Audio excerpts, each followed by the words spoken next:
বিসমিল্লাহির রহমানির রহিম। আসসালামু আলাইকুম। রমজান মোবারক।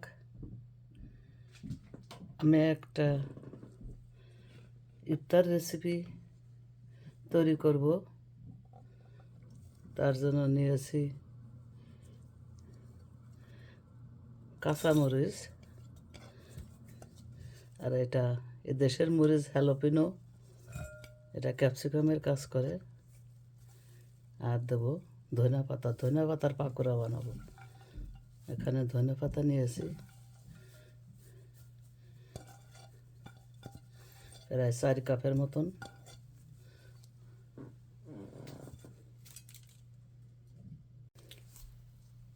যে হ্যালোপিনোর কথা বললাম, এটাই যে এরকম লম্বা থাকে, গ্রিন কালার। এটা হালকা ঝাল। এই দেশের মরিচ কোন দেশ থেকে আসে জানি না, এটা হ্যালোপিনো নাম। এখন এর ভিতর দিয়ে দেবো পেঁয়াজ। পেঁয়াজটা 3 কাপের মতো নিয়েছি। আমি এখানে বেশি বানাবো, আপনারা কম বানালে কম নেবেন। এর ভিতর দেব 1 কাপ বেসন আর হাফ কাপ চাউলের গুঁড়া,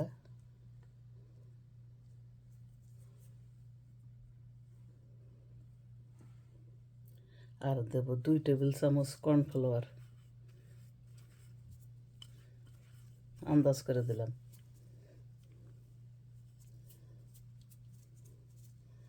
আর দেব পরিমাণ মতো লবণ।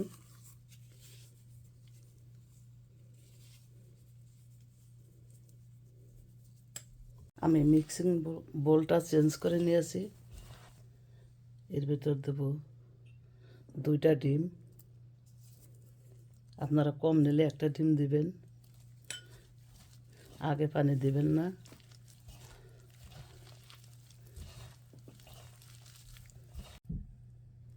এর ভিতরে 1 চামচ চাট মশলা দিয়ে দিলাম।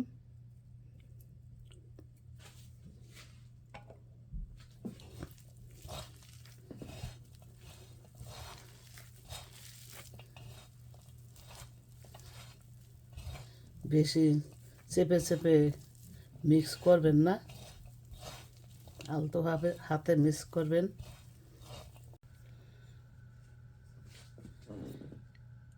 এই যে বসে আছে আমার জাতি ভাই, মসুরির ডাল, ওর কমপ্লেন, সব রেসিপি করো, আমাকে কেন করো না? আগে তো আমাকে সবার আগে দিতা পেঁয়াজু। তো এর কিছু দিয়ে দিলাম, ওরও মন রক্ষা করলাম। এখন অল্প অল্প করে পানি দেবো, বেশি না।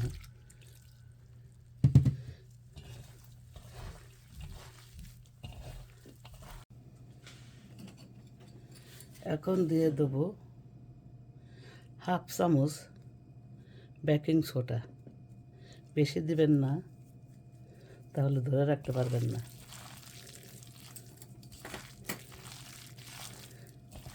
আর এই ধনিয়া পাতা যে কত উপকার ধনিয়া পাতার, এটা গুগলে সার্চ দিলে বুঝতে পারবেন। যখন বুঝবেন যে এরকম করলে হাতের হাতের শেপ এসে যাচ্ছে, তখনই বুঝবেন যে না, পারফেক্ট, আর পানি দেওয়া লাগবে না। আমার আর পানি দেওয়া লাগবে না। এখন এটা ভেজে নেব, চলেন যাই। তেলটার গরম টেস্ট করলাম, গরম হয়ে গেছে।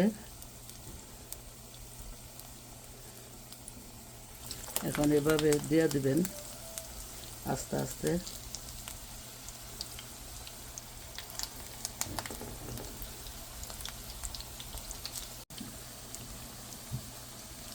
আমি অনেকগুলা দিয়ে দিছি, প্রথমটা উল্টায় দিছি।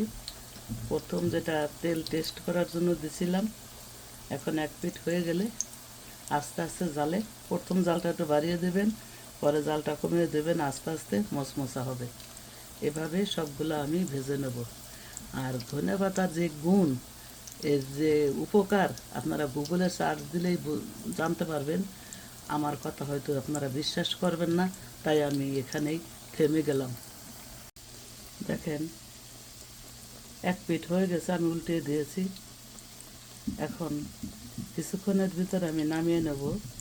নামিয়ে তেল ছাড়া ফ্রাই প্যানে এটা লো জালে, চুলার জাল লো করে রেখে দিবেন, দেখবেন একবারে মচমচ করবে। আর যখন নামাবেন তখন তেলের জালটা বাড়িয়ে দিবেন, এর ভিতর যে তেল ও খাইছে সব ছেড়ে দেবে।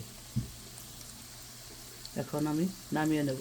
একে বলে সেলো ফ্রাই, ডিপ ফ্রাই না। ডিপ ফ্রাই হলে এই পেঁয়াজগুলা তেলের ভিতরে চলে যেত, অনেক তেল লাগতো, এই ফ্রাই প্যানটা ভরা তেল লাগতো। আমি এক ফ্রাই প্যান নামিয়ে নিয়েছি, এভাবে আমি সবগুলা ভেজে নেব। আমার ধনে পাতার পাকোড়া রেডি। এরকম বানাবেন আর গরম গরম খাবেন। তা আমার এই রেসিপি, ধনে পাতার পাকোড়ার রেসিপি যদি আপনাদের ভালো লেগে থাকে তাহলে অবশ্যই একটা লাইক দিবেন। কথার প্রসঙ্গে আসে যে আমরা কি ইফতারি করি, এটা এক এক দিন এক এক রকম করি। আমার বড় মেয়ের একটা বেবি আছে, সে ছোট, বেশি বড় না, সে অনলাইনে 2টা মহিলা হুজুরের সাথে পড়ে। একটা হলে আরবি কোরআন ধরছে, আর একটা হলে ইসলামিক সম্বন্ধে জ্ঞান দেয়।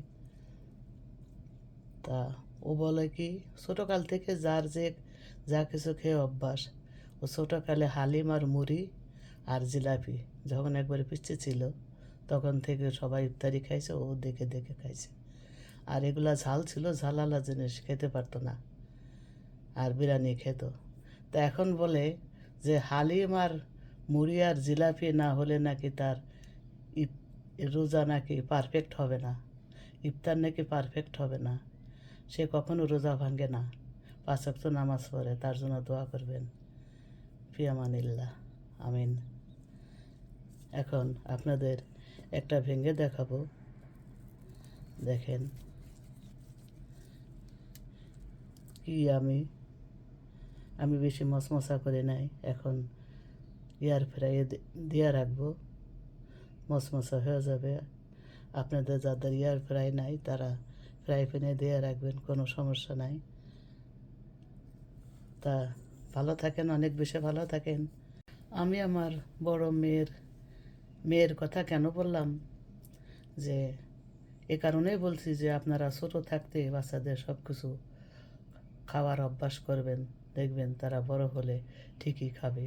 ছোটো থেকে যদি অভ্যাস না করেন তাহলে বড় হলে খেতে যাবে না, এই কারণে বললাম, মনে কিছু নিয়েন না। ওকে, আল্লাহ।